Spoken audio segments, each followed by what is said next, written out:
Muchas gracias por estar aquí con nosotros.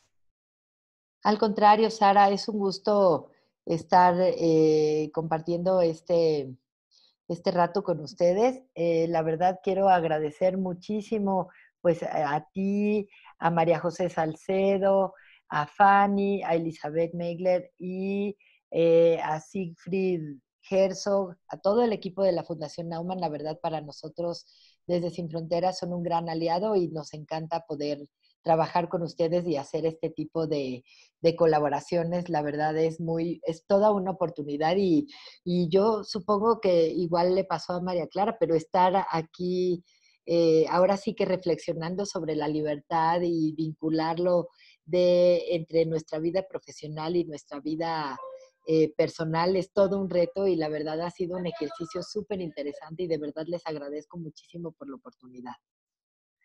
Entonces, quisiera yo invitar, veo que estamos 84 personas conectadas y me gustaría muchísimo si pudiéramos ir compartiendo en el chat las palabras que nos vienen a la mente cuando pensamos en libertad. Cuando pensamos en libertad y sobre todo pensamos en la libertad aplicada a nuestras propias vidas.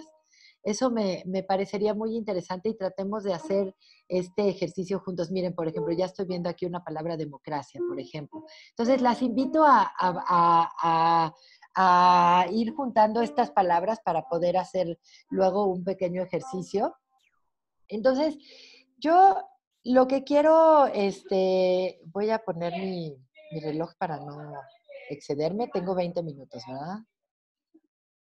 Entonces, lo primero que quiero yo compartir es, yo trabajo, soy la directora general de una organización que se llama Sin Fronteras IAP. Tengo 2 años de ser la directora y yo he tenido una carrera sui generis porque me he estado moviendo de sociedad civil y entre el gobierno y sociedad civil varias veces en mi vida profesional. Y la verdad creo que eso me ha dado una visión distinta y una visión como realista y completa desde el papel que uno puede jugar desde la sociedad civil para defender derechos y para tratar de hacer cierto tipo de cambios que uno busca. Yo creo firmemente en los valores del liberalismo y en la libertad y creo que es algo que es muy compatible con lo que vemos en Sin Fronteras. En Sin Fronteras vemos que las personas llegan después de sus proyectos migratorios, a veces planeados, a veces no planeados, porque son personas refugiadas y vienen realmente huyendo de situaciones muy graves, como puede ser la pobreza, la desigualdad, sin duda, la falta de oportunidades, la falta de visión de un proyecto de vida para el futuro.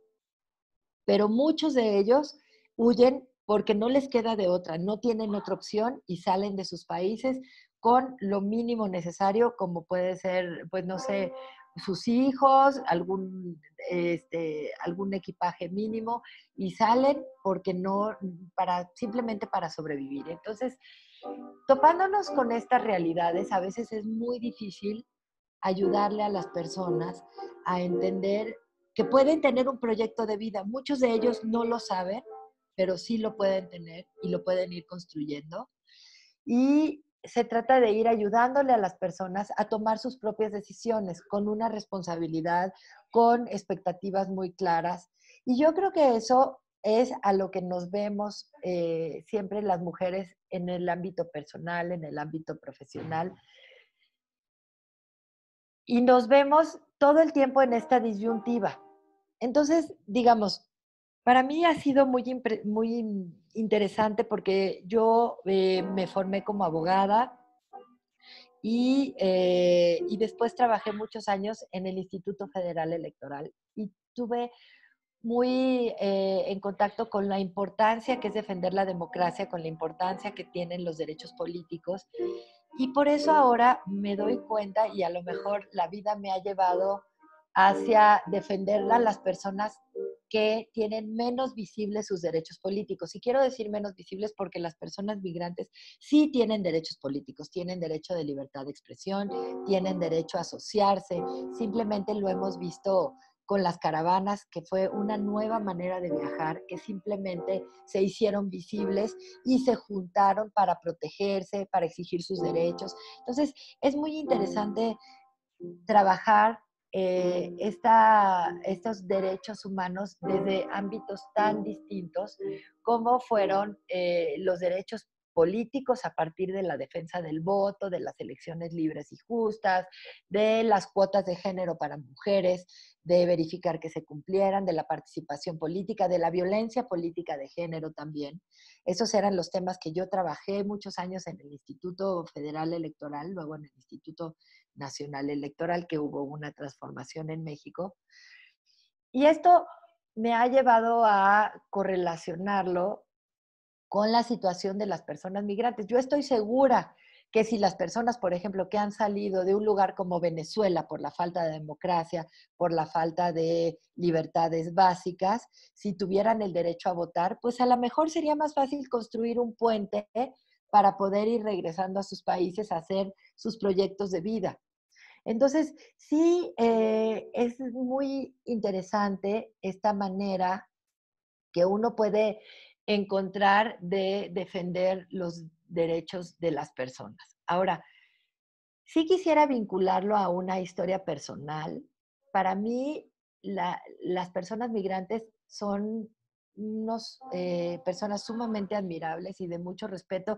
Y a lo mejor me viene de mi propia historia familiar. Mi abuelo llegó a México con el exilio español, huyendo de la guerra civil, y construyó su vida en México siempre como una persona refugiada.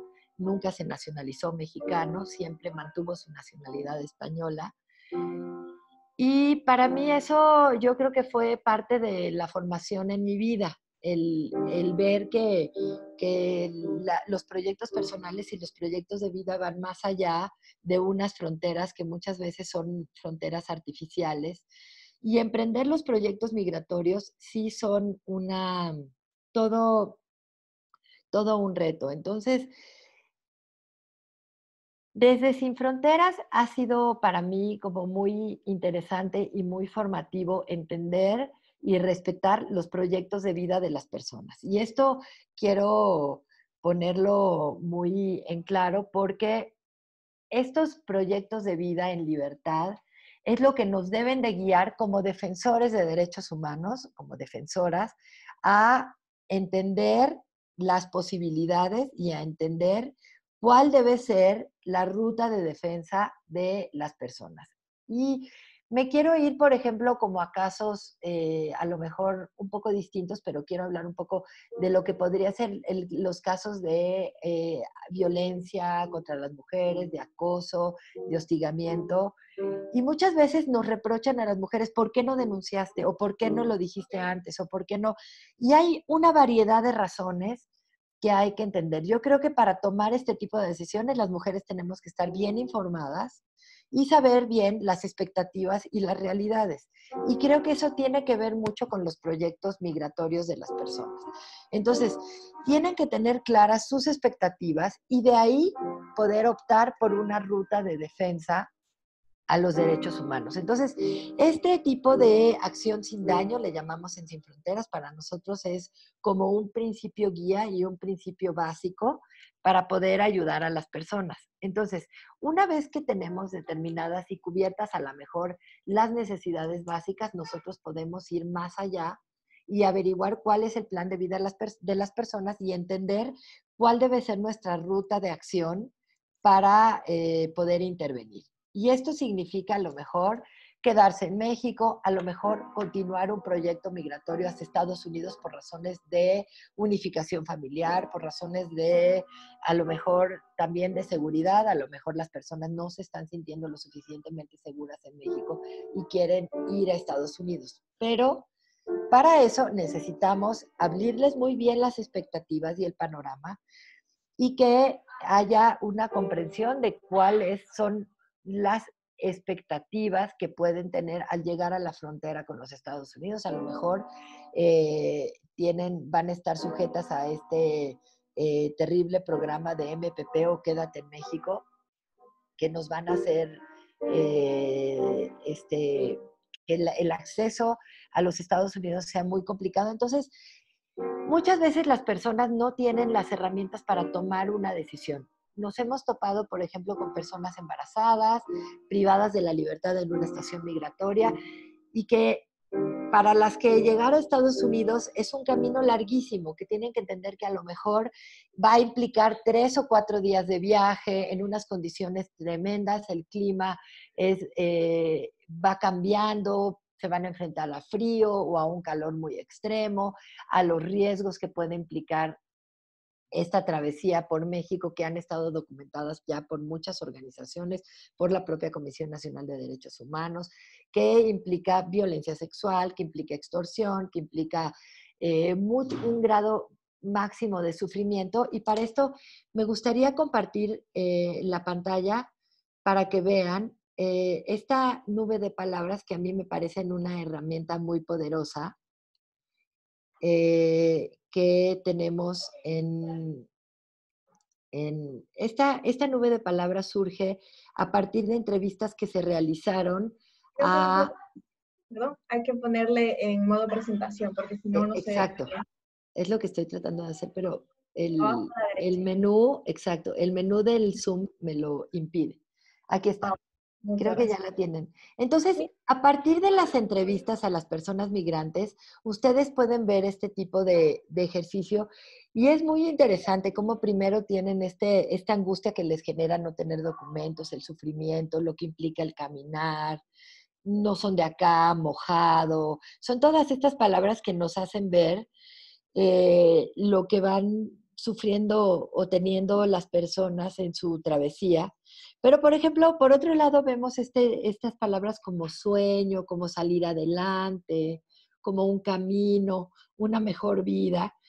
Y eso es lo que yo creo que debemos de tratar de tratar de potenciar y entender de las personas que emprenden un proyecto migratorio, y es con lo que en Sin Fronteras tratamos de trabajar todo el tiempo. Entonces, sí vemos para las mujeres, y quiero hacer una analogía con la vida profesional de las mujeres, sí es un camino que muchas veces no es sencillo. Estamos llenas de obstáculos, de techos de cristal que ir rompiendo, y esto me parece que cada persona puede encontrar la resiliencia y las fortalezas desde nuestras propias historias personales. A lo mejor cuando tenemos a lo mejor una infancia, una vida no tan sencilla, pues esto nos llena de herramientas para encontrar la resiliencia, para poder ir un poco en contra de esta corriente.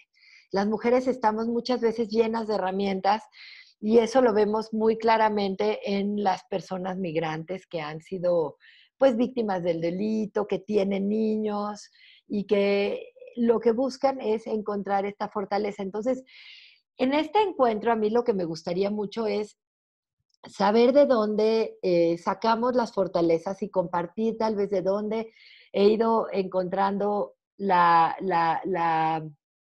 pues la posibilidad esta de salir. Yo hubo algún momento en el que trabajé también muchos años en el Consejo para Prevenir la Discriminación, y ahí se da uno cuenta cómo la discriminación va impidiendo el acceso a los derechos por distintos tipos de razones.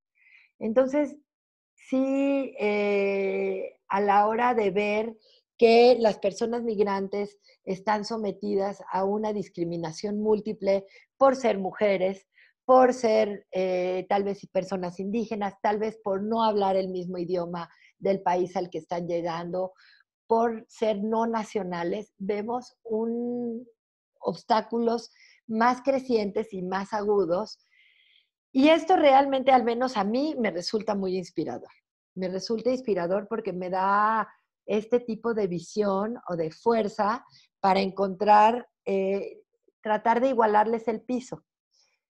Y creo que en este sentido, la labor de Sin Fronteras es bien interesante, porque nosotros lo que vemos es que las personas necesitan una pequeña, digamos, entender su situación y una dosis de empatía y un poco de ayuda, pero son personas sumamente resilientes y esto es algo que todas las mujeres, fortalezas que tenemos también que estar encontrando a lo largo de nuestra vida, de nuestra actuar profesional. Y por eso me gusta mucho la manera en la que está trabajando la fundación para lograr con este tipo de encuentros de personalidades de ámbitos muy diversos para lograr que cada persona vaya encontrando su propia fortaleza y su propia fuente de inspiración.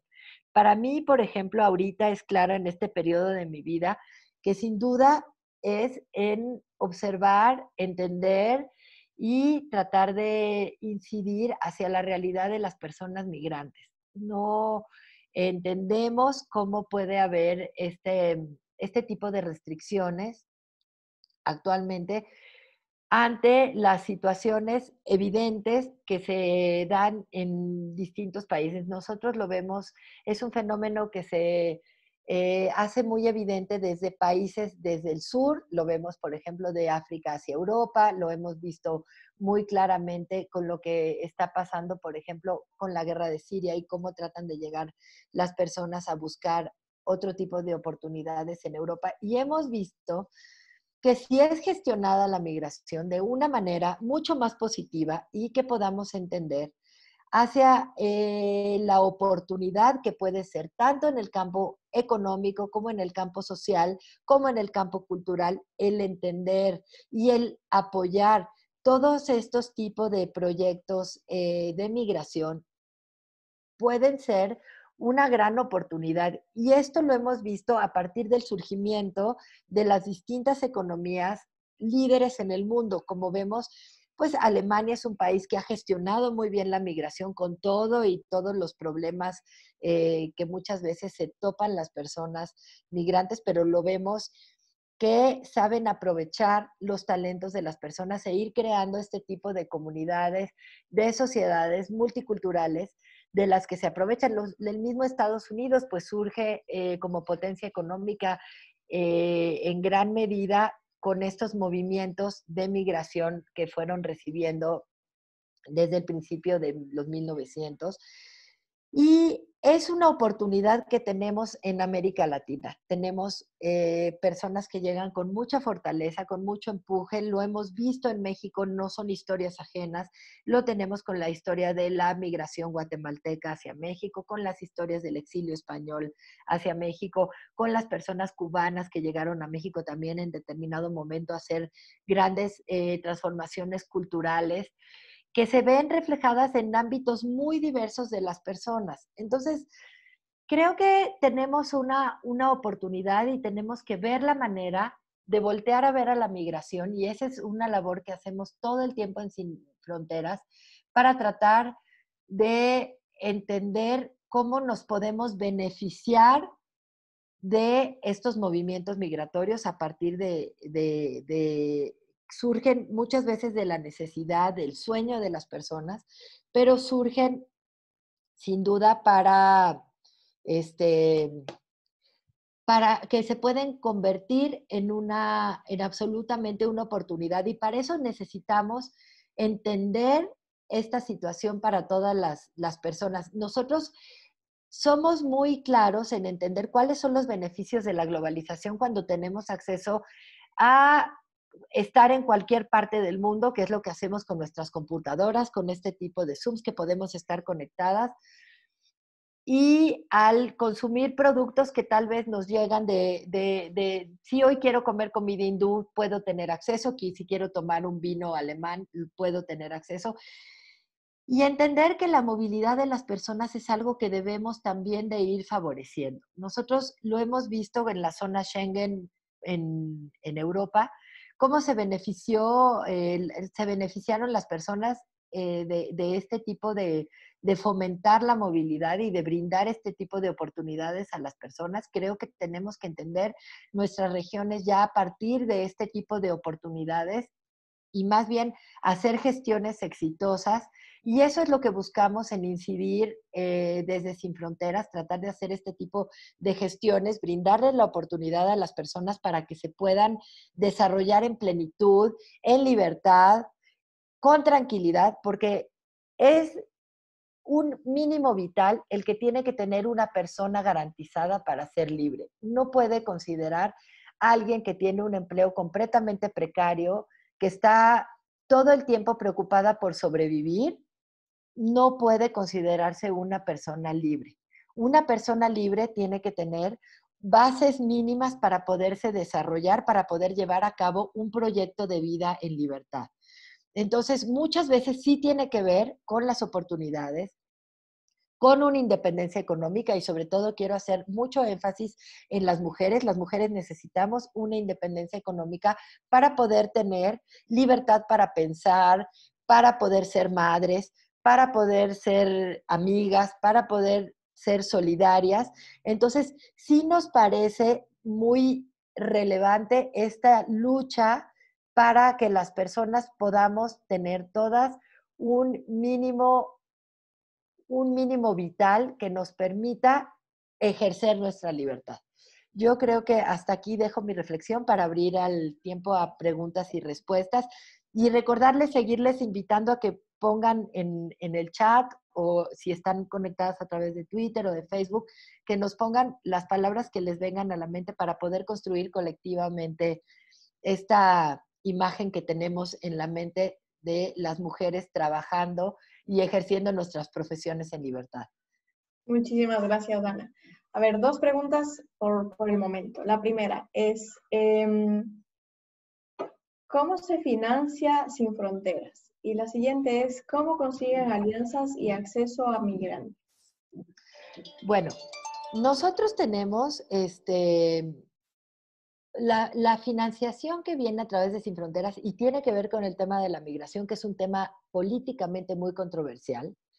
Y nosotros lo hemos visto muy recientemente en México y creo que lo han sentido todos los países hacia el sur de México. Pues la política migratoria de Estados Unidos ha hecho que las financiadoras o la filantropía muchas veces dude en apoyar temas de migración. ¿Por qué? Porque creen que se está promoviendo la migración, porque creen que esto políticamente puede traer a una situación adversa con los Estados Unidos, digámoslo así, o a veces para fines electorales, siempre la migración aparece en las campañas políticas lo estamos viendo en los distintos países de nuestra región. Entonces, sí hemos visto este problema para encontrar financiación, pero tenemos por el otro lado aliados sensibles, aliados que comparten este tipo de visión sobre la oportunidad que puede traer la migración a una sociedad. Entonces, ¿quiénes son nuestros financiadores? Hemos tenido un financiamiento muy importante internacional por parte de Google, que precisamente nos ayudó a hacer una herramienta que la pueden consultar tanto en iOS como en Android, que es una herramienta que nos permite llevar información y empoderar de esta manera a las personas migrantes y refugiadas desde cualquier parte en donde se encuentren. La pueden descargar en iOS o en Android. Se llama Contigo Sin Fronteras. Y ahí, ¿qué es lo que les damos? Información a las personas. Desde cómo pueden llegar a México de una manera regular o si vienen huyendo de sus países, cómo pueden pedir asilo. Y también van a encontrar ahí dónde poder dormir, algún albergue, pueden encontrar dónde encontrar atención médica, dónde tener atención legal o psicológica. Y Sin Fronteras tiene sus oficinas en la Ciudad de México. Y para esto tenemos aliados estratégicos en todo el país e incluso en otros países donde podemos ir orientando y canalizando a las personas migrantes. Entonces, Google ha sido un aliado importante. Tenemos a Fundación Ford, Fundación MacArthur, que fueron en su momento también importantes donantes para Sin Fronteras en México. Tenemos apoyo de Global Children's Fund, por ejemplo, para atención precisamente de niños y niñas en situación de movilidad. Y tenemos apoyos nacionales, como puede ser Nacional Monte de Piedad o ya financiadoras mexicanas. Tenemos recientemente un gran logro fue tener un apoyo de City Foundation, que fue gracias a sensibilizarse de la problemática o las oportunidades que puede traer la migración para un país. Entonces, esas han sido la manera de financiarlos, pero siempre es un reto y para nosotros es bien importante llevar este mensaje positivo de la no discriminación, de la comprensión, de entender por qué las personas migran y tratar de generar este tipo de donantes que pueden ser donantes individuales. Acabamos de tener una experiencia muy bonita con Donadora a través de campaña de donación personal. Logramos tener un donativo muy particularmente para ahora, para coronavirus, para la pandemia, que nos sirvió mucho para ayudar a las personas durante su época de encierro. Entonces, siempre es un reto muy innovador que tratamos de estar todo el tiempo y de involucrar nuevos aliados para tener recursos para poder hacer nuestro trabajo. Muchas gracias. Otra pregunta es, ¿qué se siente dirigir una organización como Sin Fronteras? A veces te frustras, o a veces te feliz, o a veces dices, no sé, ¿qué se siente? Lo Pues bueno y lo malo. sí, es mucha responsabilidad. A veces me gustaría tal vez, yo pienso, tal vez trabajar en un cubículo con papeles, sin estar involucrándome tanto en estos, digamos, situaciones tan sensibles de vida, pero la verdad es que el equipo de Sin Fronteras es un equipo bien inspirador y es un equipo muy comprometido con una causa. Y yo creo que eso es muy valioso y a la vez me llena como de responsabilidad y me hace sentirme muchas veces como que estoy en medio de algo mucho más grande de lo que yo puedo resolver o manejar, pero a la vez con el equipo logramos aterrizar en lo que sí podemos hacer y tal vez intervenciones muy concretas que puedan cambiarle la vida a una o dos personas o hacerle un día mucho mejor o sacar a una persona de detención o que alguien logre recuperar a sus hijos después de una intervención de Sin Fronteras. La verdad es que inspira muchísimo ante un problema tan enorme ver que uno en lo individual o a través de una organización como Sin Fronteras podemos hacer algo en concreto para cambiar la vida de las personas. Eso es, digamos, el sentimiento que yo tengo al dirigir Sin Fronteras. Muchas gracias. Tenemos otra pregunta, por favor. ¿Qué decir de la comunidad LGTBIQ migrante?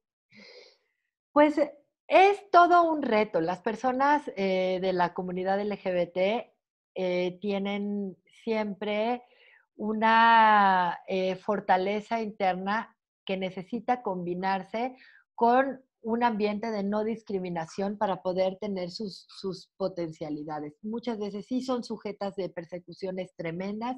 En Sin Fronteras conocemos muchas de estas historias y tratamos siempre de encontrar la mejor solución para que puedan tener sus proyectos de vida, pero sin duda hay que tener una sensibilidad para entender a las necesidades de la población y de la comunidad LGBTTIQ.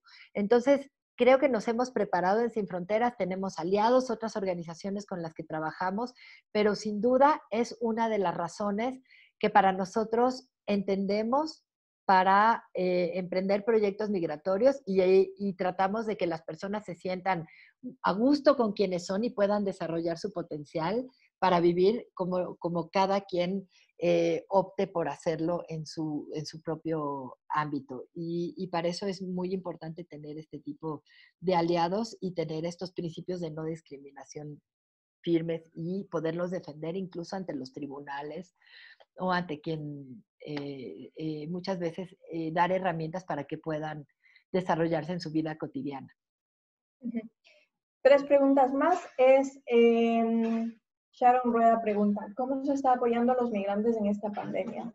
O bien, ¿de qué manera se les está apoyando? Pues yo quiero compartir aquí, en Sin Fronteras nosotros en general, la gente nos busca más a través de nuestra app o de nuestras redes sociales para buscar una situación regular o para poder salir de sus países si están huyendo o tener una situación regular de papeles, digámoslo así, es su primera necesidad. Y luego entendemos nosotros que tengan otro tipo de necesidades, que es apoyo psicológico, un apoyo, por ejemplo, en trabajo social, que puede traducirse en apoyo de vivienda o apoyo de alimentación. Generalmente, Sin Fronteras había caminado mucho a no ser una de estas organizaciones asistencialistas, a pasar a este otro tipo de apoyos que estoy tratando de relatar. Pero tristemente con la pandemia, las necesidades que detectamos se han precarizado brutalmente. La gente necesita apoyo para comer y para no perder su vivienda. Eso es ahorita lo principal que hemos detectado. Y hemos visto también un aumento en la violencia familiar de algunos de estos grupos. Entonces, sí hemos notado una precarización durante la pandemia de las necesidades de las personas en movilidad y muchos obviamente han interrumpido sus proyectos migratorios en situaciones sumamente precarias. Entonces, sí vemos con mucha preocupación que vemos que se van a agudizar los problemas que ya estaban presentes en la situación de migración de las personas, pero vemos que están agudizando. Creo que con esto, no sé Sí, si la última cortita nada más es, Raúl pregunta, ¿por qué crees que los mexicanos defienden tanto a nuestros connacionales que se van al norte y por otro lado no comprenden a todas las caravanas del sur que pasan a nuestro país? Cómo educan para que la gente haga empatía con los migrantes de otras nacionalidades? Pues mira, como hemos logrado es tratar, sí, de que las personas conozcan un poco más, porque a veces tenemos estas imágenes que nos ponen los medios de comunicación, a veces no ayudan, que son como una caravana gigante de personas que se está moviendo. Digo, voy a usar una analogía, pero muchas veces nos retratan este tipo de, de movimientos como, pues igual que como una invasión zombie en la televisión. Y creo que hay que voltear a ver las historias, hay que voltear a ver las posibilidades que nos da la migración, hay que voltear a ver en nuestras propias familias. Todos tenemos historias de migración detrás, llegaron, probablemente no vivimos donde vivían nuestros abuelos ni nuestros tatarabuelos, todos venimos de historias migratorias que muchas veces estamos olvidando. Y otra cosa es que las personas migrantes no vienen a quitarle oportunidades a nadie.